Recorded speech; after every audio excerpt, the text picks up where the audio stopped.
입니다. 누가복음 6장 12절로 16절의 말씀 한 절씩 교독하고 마지막 절을 합독하겠습니다.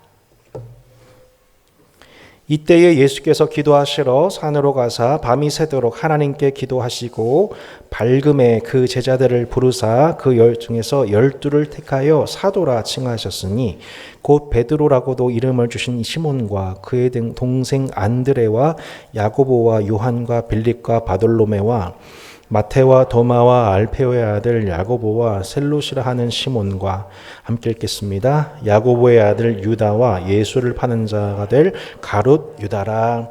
아멘. 네, 우리 하연자매 참 너무 귀하지요? 네, 하연자매 우리 보내주셔서 너무 감사하고 하연자매의 선포와 기도와 믿음대로 하나님께서 보로코 땅에 새 일을 행하실 것을 믿습니다. 예, 여러분 오늘 설교 제목은 보내든지 보냄을 받든지, 영어로 직역은 아닙니다. Go or send라는 제목으로 말씀을 나눕니다. 자, 여러분 오늘 본문의 시작이 어떻게 되고 있습니까? 이때에라고 나와 있습니다. 이때란 누가복음 6장 1절과 6절 두 번의 안식일에 걸친 예수님의 사역 에피소드 직후예요. 안식일에 이삭을 잘라서 손으로 비벼 먹은 제자들을 예수님께서 구약의 예를 들어서 두둔하시죠. 또 다른 안식일에 오른손 마른 사람에게 의사로서 병을 고쳐주시죠. 안식일에 일하시는지 감시하고 있던 바리새인들이 비로소 건수를 잡은 이때였습니다. 예수님에 관한 건수를 잡은 이때에. 자, 11절 말씀 잠깐 보시면 이제 이들이 노기가 가득해서 예수님을 어떻게 할까 서로 의논했습니다. 결국 그 결과 이제 이들은 안식일을 범했다. 나중에 이제 성전을 모독했다. 하나님의 신성을 모독했다. 이런 이제 죄목을 모아서 예수님 결국 십자가 처형하게 되지 않습니까? 그 건수를 잡은 그때였어요. 그때에 있었던 일이에요. 그때 예수님이 지금 어떻게 하세요? 기도하시러 산에 가셔서 밤새도록 하나님께 철야 기도하셨다는 내용이 오늘 본문이에요. 헬라어 원문상으로 보면 이렇게 말씀을 원어 직역을 해볼 수가 있습니다. 예수님께서는 하나님의 기도를 하신 데 있어서 온 밤을 지새우셨다. 이렇게 직역을 할 수가 있어요. 한번 읽어볼까요? 예수님께서는 하나님의 기도를 하신 데 있어서 온 밤을 지새우셨다. 네. 예수님은 그냥 기도한 게 아니라 하나님의 기도를 하셨다고 나와 있는 거죠. 예수님의 공생애를 보면 예수님은 항상 한적한 곳에 가셔서 습관을 따라 한적한 곳에 가셔서 무슨 기도를 하신 거냐면 하나님의 기도를 하셨다는 거예요. 하나님의 기도. 그리고 그 기도에 따라서 예수님은 늘 하나님의 뜻과 때를 분별하셨고 그때마다 그 기도 후에 자신의 사역을 집중하셨습니다. 사람들의 요구에 따라서 결정하신 게 아니라 하나님의 기도 결과 하나님이 원하신 방향으로 예수님의 그 사역의 집중이 패턴이 확 바뀌는 것을 이제 저희가 보게 되는 거죠. 그러니까 쉽게 표현하자면 예수님은 늘 하나님의 리듬에 맞추셨어요. 여러분 오늘 하나님의 리듬에 제 조율된 은혜가 있길 바랍니다. 그러니까 우리의 열심을 하는 게 아니라 우리는 하나님의 리듬에 따라 살아가면 됩니다. 할렐루야. 그죠? 예, 하나님이 낮추시면 낮추신 대로, 하나님이 힘을 주시면 힘을 얻어서, 하나님이 좀 부유하게 하시면 그 부유한 상태 속에 할 게 있는 거고요. 가난하게 하실 때는 또 가난함이 있는 거고요. 하나님이 어떤 길을 막으시면요, 막은 이유가 있는 거고요. 여시면 빨리 달려가야 되는 거고요. 그러니까 리듬인 거죠. 예수님 계속 그 하나님의 리듬에 맞춰서 아주 리드미컬하게 사셨던 거예요. 그러니까 바리새인과 서기관들의 주목과 시기를 받은 순간은 이때는 예수님 입장에서 큰일 났다의 이때가 아니었던 거예요. 나 이제 옛날 찢겼다. 주목받겠구나. 그러니까 그때가 아니라 이제는 내가 지금 때가 왔구나. 점점 이제 십자가의 때가 오고 있구나를 이제 직감하시는 이때였던 거예요. 이때에 예수님이 지체하지 않고 산에 올라가 기도하시는 거죠. 예수님은 어쩔 수 없는 상황에 내몰려서 기도하신 게 아니라 지금 하나님의 때 리듬에 맞춰서 지금 기도하시면서 그 템포 맞추려고 하시는 게 기도인 거예요. 그 은혜가 있길 바랍니다. 하나님의 템포 조절되는 시간이 기도 시간이어서 우리는 그거 맞추려고 우리가 이 자리에 모이는 거 아니겠어요? 축구에도 보면 항상 템포가 있대요. 10분까지는 뭐 빨리 뛰어라, 뭐 30분까지는 좀 느슨하게 해라. 감독이 템포에 따라서 게임을 해야 90분 총 승리가 되는 것처럼 그 하나님의 템포에 맞춰서 지금 예수님 움직이시는데 이제는 때가 뭐예요? 내가 좀 있으면 십자가 처형이 오고 있구나. 그때였던 거죠. 자신을 따르는 많은 제자들 중에서도 특별히 사도로서의 권위를 가지고 초대교회를 이끌어갈 이들을 구별하시는 장면이 오늘 매우 중요한 본문이에요. 예수님은 자신의 바램으로 수많은 사람들 중에서 자신의 바램대로 자신의 기호에 따라서 제자들을 사도로 부르신 게 아니고 하나님의 기도 중에 12사도를 부르신 장면이에요.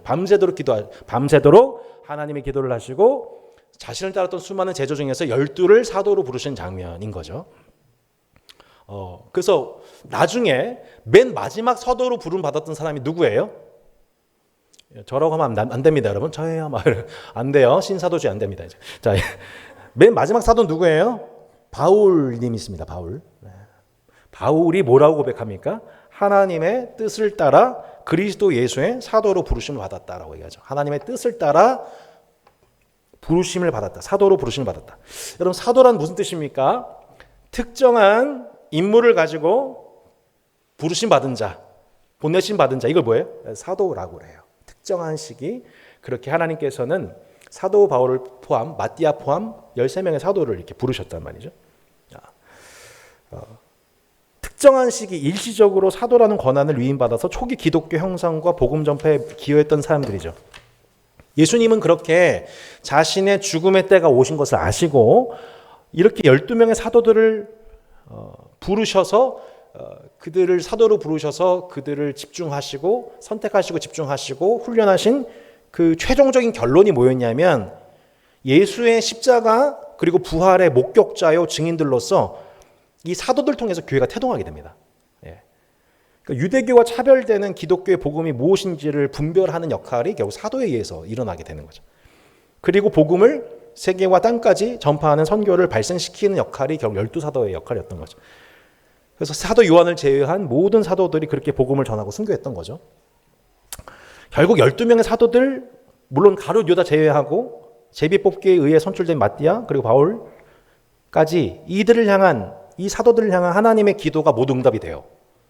그러니까 밤새도록 그 사도들을 위해서 예수님 기도하셨는데 그 밤새도록 기도하셨던 그 모든 내용들이 결국 하나님의 기도대로 이루어지게 돼요. 그죠? 밤새도록 예수님이 그들을 위해서 기도하셨던 그 내용들이 그 평생 걸쳐서 이루어지게 되는 거예요. 마찬가지로 우리의 삶과 운명, 진로의 모든 궤적은 사람의 계획대로 이루어지는 게 아니고 사람의 호불호에 따라 이루어지는 게 아니고 오직 하나님의 부르심과 계획 속에 이루어지고 있습니다. 왜 나를 부르시는지, 왜 지금 나를 부르시는지 우리는 알 수가 없어요.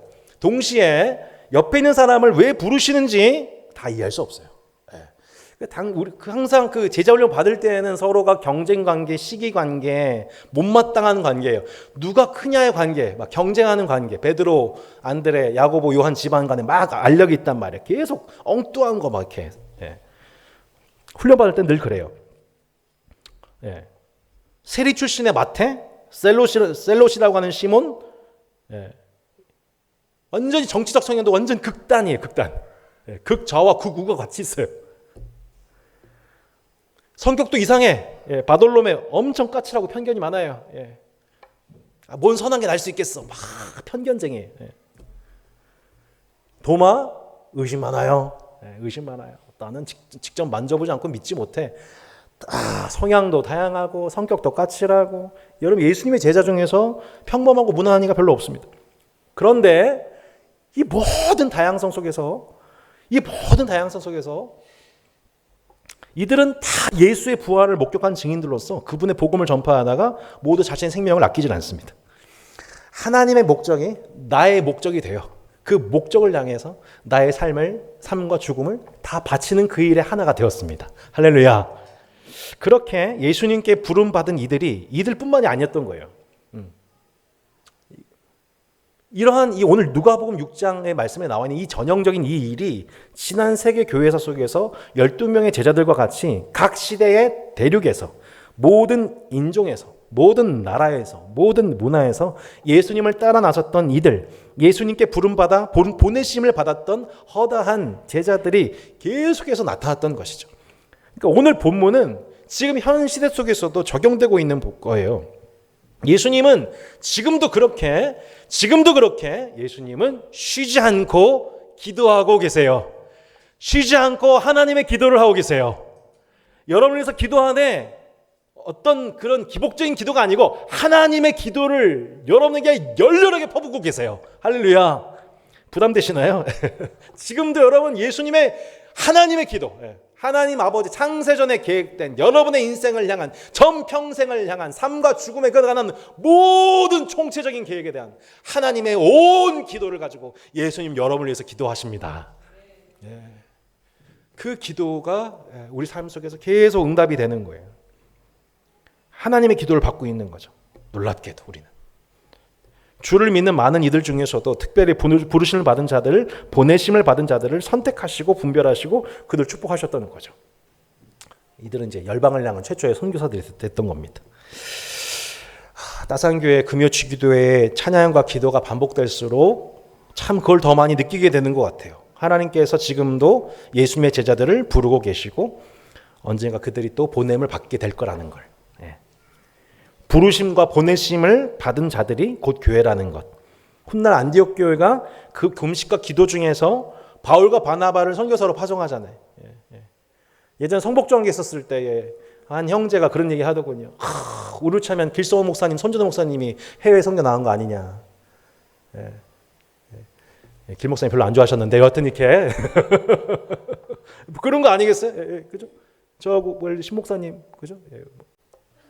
오케이? 갈 거예요? 천사님 웃지만 말고, 당신 아니라고 하지 마시고. 우리도 또한 그렇게 누군가를 보내든지 보냄받든지, go or send. You know what I'm saying? 할렐루야. 보내든지 보냄받든지 둘 중에 하나예요. 선교사로 부름 받든지 선교사를 보내든지 이것이야말로 하나님의 기도라는 것을 보여주는 거죠. 금요 주기도를 통해 하나님의 기도가 드려지는 시간이 되기를 바랍니다. 내 기도로 시작하되 하나님의 기도로 연결된 기도가 되기를 바랍니다. 이 부르심은 다 이해가 돼서 순종하는 게 아니에요. 순종하면서 이해되는 거죠. 이런 거였구나. 이해가 되는 거예요.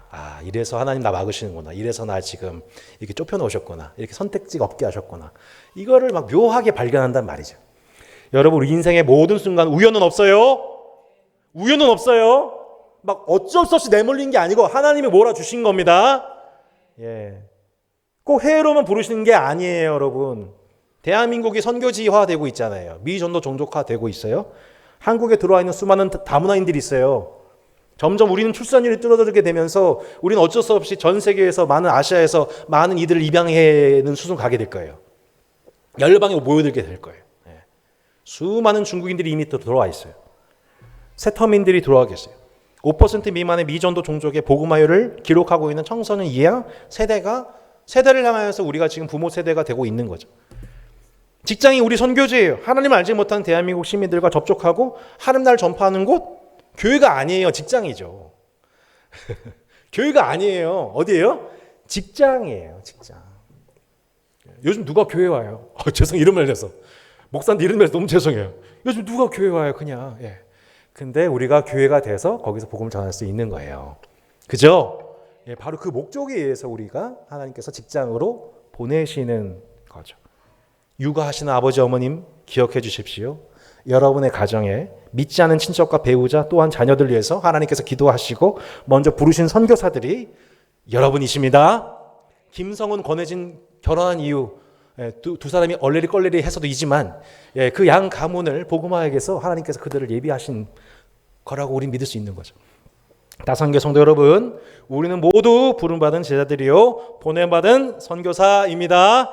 부름받은 제자, 보냄받은 선교사, 이곳에서 그렇게 훈련받을 수 있을 때 충분히 훈련 받으세요. 그리고 하나님의 때에 보내든지 보냄을 받든지 여러분 하나님의 때를 우리가 기다리기를 원합니다. 아펜젤로, 언더우드 토마스 그렇게 하나님의 기도로 보냄받아 지금 우리가 복음의 혜택을 누립니다. 말세의 때 주님의 재림을 앞두고 우리가 그렇게 보내거나 보냄받거나, 오준서 사실 참 기쁜 일이 있었거든요. 꿈 넘은 꿈 프로젝트 분당 우리 교회에서 이 개척교회 지원하는 그 일에 저희가 이제 3명의 제 목사님 만나서 인터뷰를 하고 왔어요. 선포했어요. 따사는 교회는 앞으로 계속 선교적인 교회가 될 거라고. 우리는 진접에 남양주 쪽에 22만 명 도시가 세워지게 되면 우리는 이미 분립개척할 교회를 세웠다고. 저는 자꾸 그런 생각이 들어요. 이 기도에 모일 때마다 하나님께서 이곳을 통해서 하나님 예비하신 많은 해외를 위한 또 국내를 위한 많은 선교사들을 이곳 통해서 일으켜 주실 줄로 믿습니다. 지금도 나이지리아와 이란은 폭발적으로 부흥하고 있어요.